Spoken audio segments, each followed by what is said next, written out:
அனைவருக்குமே வணக்கம். சற்று முன் கிடைத்திருக்கக்கூடிய ஒரு மிக மிக முக்கியமான செய்தி ஒன்று வெளியாகியுள்ளது.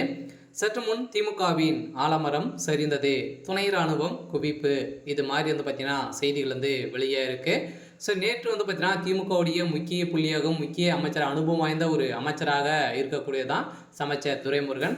அமைச்சர் துரைமுருகன் அவர்களுக்கு பார்த்தீங்கன்னா நேற்று திடீர்னு பார்த்தீங்கன்னா நெஞ்சுவலி ஏற்பட்ட காரணத்தால் பார்த்தீங்கன்னா இப்போ அப்போலோ மருத்துவமனையில் அனுமதி பெற்று நேற்று மதியத்திலிருந்தே சிகிச்சை பெற்று வர்றாரு. இப்போ இன்று காலையிலிருந்து பார்த்தீங்கன்னா ஒரு பரவலாகவே ஒரு சம்பவம் நடந்திருக்கு. சில திமுகவுடைய தலைமையகத்துக்கு பார்த்தீங்கன்னா ஒரு மிகப்பெரிய ஒரு அதிர்ச்சி அளிக்கக்கூடிய சம்பவம் தான் நடந்திருக்கு. ஸோ இந்த நிலையில் தான் சென்னையில் துணை ராணுவம் பாதுகாப்போடு இருக்காங்க சொல்ல முதல்வர் ஸ்டாலின் அவர்களுக்கு ஒரு அதிர்ச்சி அளிக்கக்கூடிய சம்பவம் நடந்திருக்கு சொல்ல திமுகவுடைய ஆலமரமாக பின்னிருந்து இங்கிருந்த அமைச்சர் துரைமுருகன் அவர்கள் பார்த்தீங்கன்னா இப்போ மரணம் அடைந்ததாக ஒரு தகவல் வெளியாக இருக்குது. இந்த நிலையில் தான் பெரும் அதிர்ச்சியை ஏற்படுத்தியிருக்கு. இதை பற்றி இந்த வீடியோவில் நம்ம முழுமையாக பார்க்கலாம். அதுக்கு முன்னாடி நம்ம சேனலுக்கு இப்போ தான் நீங்கள் முதல் முறையாக வந்திருக்கீங்க அப்படின்னா மறக்காமல் நம்மளுடைய சேனலை சப்ஸ்கிரைப் பண்ணி சப்போர்ட் பண்ணுங்கள். வாங்க வீடியோக்குள்ளே போகலாம்.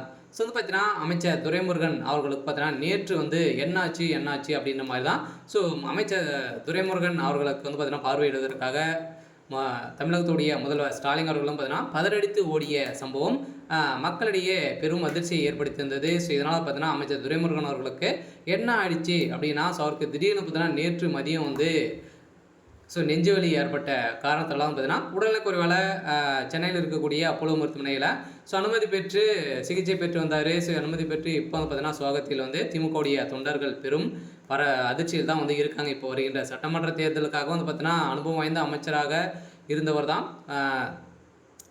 அமைச்சர் துரைமுருகன். இந்த நிலையில் இவர் இல்லாமல் பார்த்தீங்கன்னா திமுகவுடைய கையை ஒடிந்த மாதிரி தான் இப்போ இருக்குது. இருந்தாலுமே அமைச்சர் துரைமுருகன் அவர்கள் பார்த்தீங்கன்னா இன்று இப்போ ஐசியூவில் தான் இருக்கார். இருந்தாலுமே இன்னைக்கா நாளைக்கா அப்படின்ற மாதிரி நிலை மாறி இருக்குது. இதனால் பார்த்தீங்கன்னா திமுகவுக்கு ஒரு பரபரப்பை ஏற்படுத்தியிருக்கு. இதனால் பார்த்தீங்கன்னா அப்போலோ மருத்துவமனையில் அமைச்சர் துரைமுருகன் அனுமதிக்கப்பட்டதால் திமுகவுடைய தொண்டர்கள் பார்த்தீங்கன்னா கலவரத்தில் ஈடுபட்டதாகவும் தகவல் வெளியேற்கக்கூடிய நிலையில் இதில் பார்த்தீங்கன்னா ஏற்கனவே தமிழகத்தில் 7வது முறையாக பார்த்தீங்கன்னா அமைச்சரை மாற்றம் நடைபெற்றது. இதில் ஏற்கனவே செந்தில் பாலாஜி அவர்களும் அதே மாதிரி பொன்முடி அவர்களும் நீக்கப்பட்ட சம்பவத்திலிருந்து இப்போ அமைச்சர் துரைமுருகன் அவர்களுக்கும் பார்த்தீங்கன்னா அமைச்சர் ரகுபதி அவர்கள் பார்த்தீங்கன்னா பார்வைகளை வாங்கி இப்போ அமைச்சர் துரைமுருகன் அவர்களுக்கு கொடுத்த சம்பவம் இப்போ திமுக வட்டாரத்தில் பெரும் பரபரப்பையும் பெரும் அதிர்ச்சி அளிக்கக்கூடிய சம்பவமாகவே நடந்திருக்கு. இருந்தாலுமே இப்போ அமைச்சர் துரைமுருகன் அவர்கள் பார்த்தீங்கன்னா திமுகவுடைய ஆலமரம் சரியத்துக்கான கிட்டத்தட்ட வாய்ப்பு வந்திருக்கு. இருந்தாலும் அமைச்சர் துரைமுருகன் அவர்கள் மீண்டும் திரும்பி வரப்போகிறாரா அப்படின்னு தான் ஒரு பெரிய கேள்விக்குறியாகவே இருக்குது. இருந்தாலும் என்ன நடக்க போகுது அப்படின்றத வெயிட் பண்ணி பார்க்கலாம். சரி, ஓகே. இன்றைக்கான அப்டேட் இதுதான். மறக்காமல் நம்மளுடைய சேனலை சப்ஸ்கிரைப் பண்ணி சப்போர்ட் பண்ணுங்கள். தேங்க்யூ.